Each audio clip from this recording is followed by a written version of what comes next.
Good morning, it's Cindy, and I'm popping in for a quick little Monday school.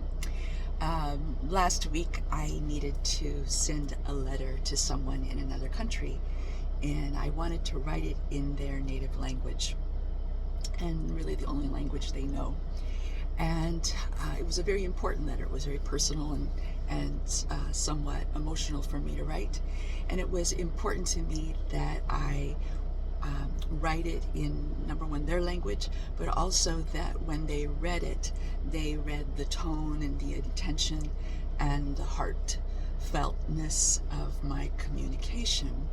And so I asked, do I have anybody in my wheelhouse who is fluent in Spanish and can write that for me? And lots of people responded, and I'm just thrilled to know that I have so many friends that are bilingual. But one of the things that a lot of people did was they commented or sent me a private message and said, just use ChatGPT or use Google Translate. And I appreciate that. I'm not a stranger to any of those things, particularly Google Translate. I use it a lot. But the problem is that when you use artificial intelligence, artificial technology like that, you lose the human touch.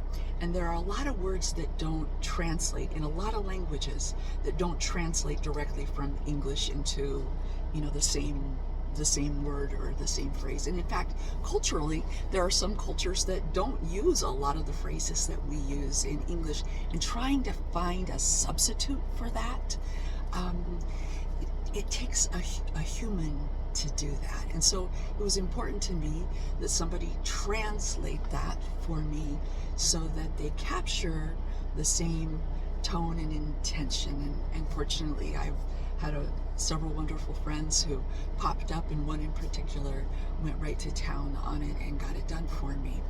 But so much of our world today is automated.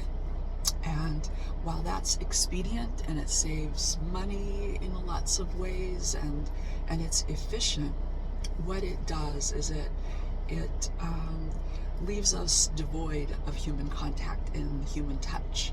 And not just human touch physically, like me touching you this way, but human touch this way to you, right here. And, just an example would be when I call my bank. I've got to go through several different buttons before I ever hear a personal human voice saying, hi, how can I help you? I get, which branch and which department and all of those sorts of things. But it takes me a few minutes before I get a real human voice. I ordered a meal the other day when I was traveling. I ordered a meal delivered to me without once interacting with a human being. I did it all on an app. And it's cool. It's great that I can do that. But I never once interacted with a human being. And as we continue in this advanced age of amazing technology where you have remote receptionists at the day spa and little robots at McDonald's, I got them,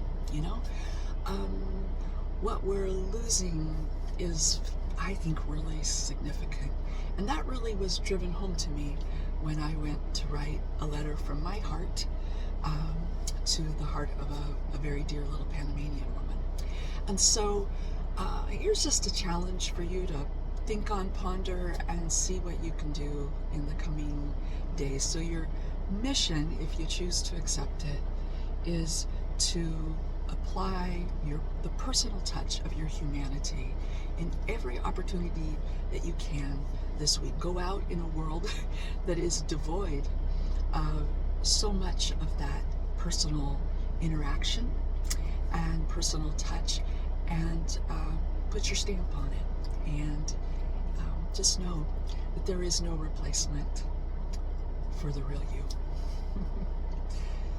Have a great day. Take care, and bye.